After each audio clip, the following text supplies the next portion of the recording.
Music visualizers are really cool, but you don't always want to be the same as everybody else and have those cool little bars that go up and down. Those are awesome, but sometimes you want a change of pace. So today we're going to be making these really cool kind of balls that go bigger and smaller depending on the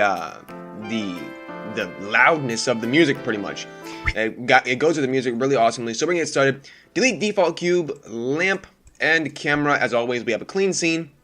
Hit one on my numpad to go into the front-facing view. We're going to drag open this panel a little bit. And the first thing we're going to do is we're going to hit Shift-A, or go over here to Create, and add in an icosphere. Yeah, not a circle, an icosphere. So, first we're going to do, we're going to go up to the Wrench tab over here, which is the modifiers, and add a modifier of Subdivision Surface. And we're going to click that up just once. Yeah, we just need the one. That should be fine. You can actually go to 3. Yeah, let's go to 3. That's a little bit better. Alright, so now we have our circle. We're going to drag this back behind the camera's view. Actually, wait, no. Yeah, that's right. Alright, back behind the camera's view. And we're going to add in our camera. So one on my numpad, Create, or Shift-A, Camera, and then drag that right on back to about right there, just in front of the circle. So now, from here, we're going to just add in a plane. So Shift-A, Mesh, Plane. We're going to leave that rotated the way it is, which is something we rarely do. And we'll scale that down quite a bit, actually, something about right there. And we're going to go to the particle system and add in a new particle system. Scroll all the way down. Actually, we're going to change this to about 15. That sounds about good. 15 for the number of particles. And scroll all the way down. And first thing we're going to do is turn on hit field weights and turn gravity all the way off. So now that we have that out the way, we can mess with a few of these other settings.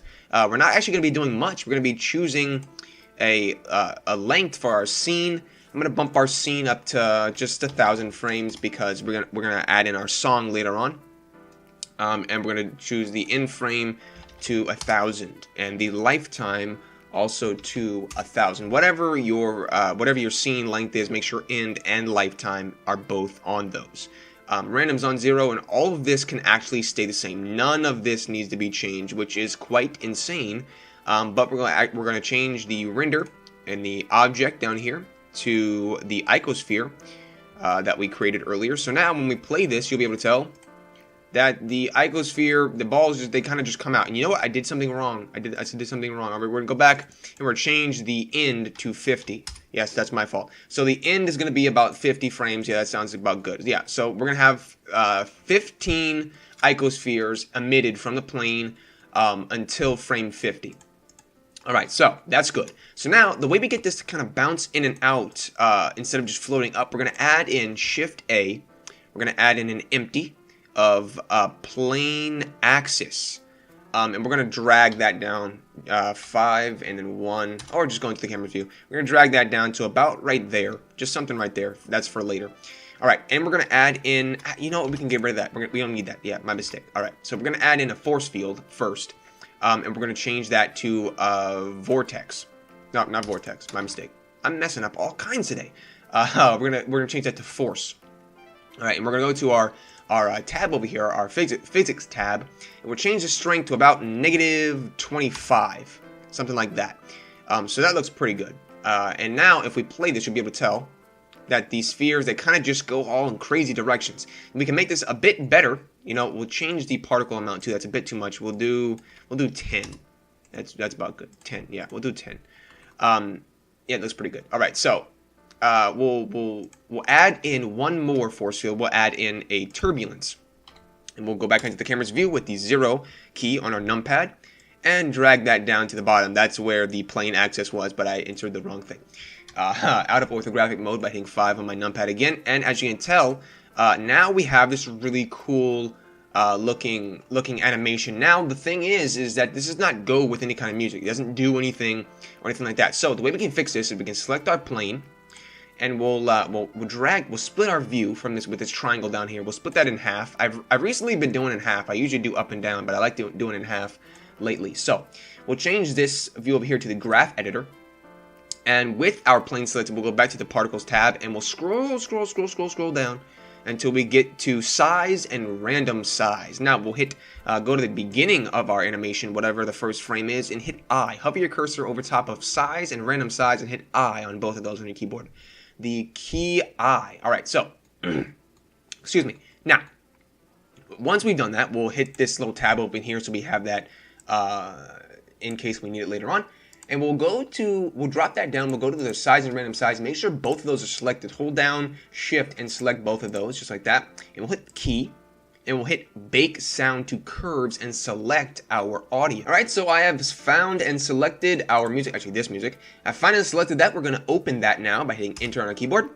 And with that open, now you can tell that over here, we have some kind of waves, and our particles are gone. And if we play this, actually first, let's actually import our music so you can hear something. I do the same thing, add and sound, and select our music. That music right there. I changed the frames to match up with the end of the music there, so we can close that now. And now if we play this, you can close that. Now if we play it, you'll be able to hear the music play, and you can see that the spheres are getting bigger. But the problem with this is that they're way too big. So the way we can fix this is we can select our circle, and we can scale our circle down. So if we scale that circle down, you can be able to tell that these spheres get smaller.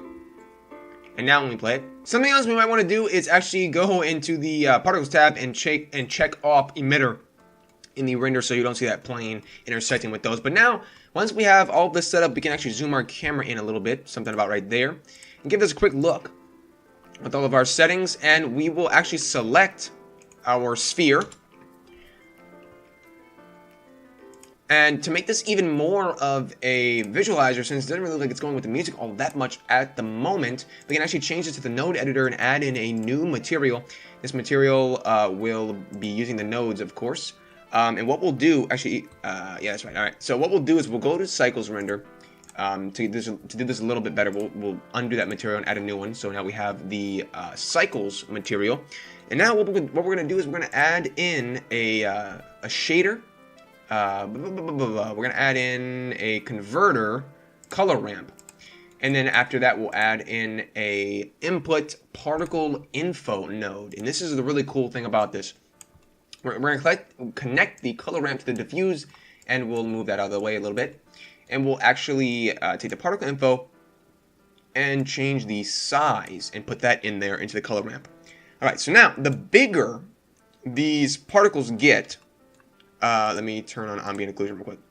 And we'll use nodes and change the background to a nice black. Alright, so the bigger these particles get, let's find a nice place to see this. Alright, so the bigger these particles get, the more white they will become, as you can tell. So the smaller they are, the blacker they are, and the whiter they are, and the bigger they are, the whiter they are. So we'll change this white color to something like a dark reddish pink, something like that.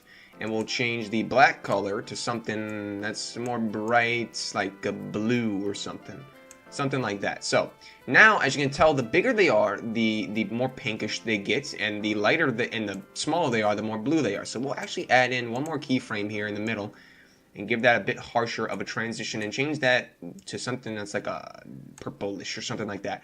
Something just so we can get a big difference. And I think we might add back in those other five particles. To get these to move faster or not as fast, we can always change the force of the force field here and get a slower movement, which looks really cool. I like that a lot. So the last thing we're gonna do is we're gonna change the material of these once again. We're gonna get trying to get a shiny material with these. So we're gonna actually uncheck ambient occlusion. Glossy shader right there. So that was mix shader was in shader, mix shader, and then the glossy was glossy right there. Boom. So we'll connect that up, and now when we hit render on this, you'll be able to tell that they're nice and glossy, but they look really weird. And you know what we can do? We can actually get rid of that diffuse, and we can just have the glossy. So that looks really cool like that. And we can turn that down a lot. Or we can bump that back down up to like 1 or something. So that's pretty much it for our music visualizer tutorial. I really like the way this looks and the way it came out.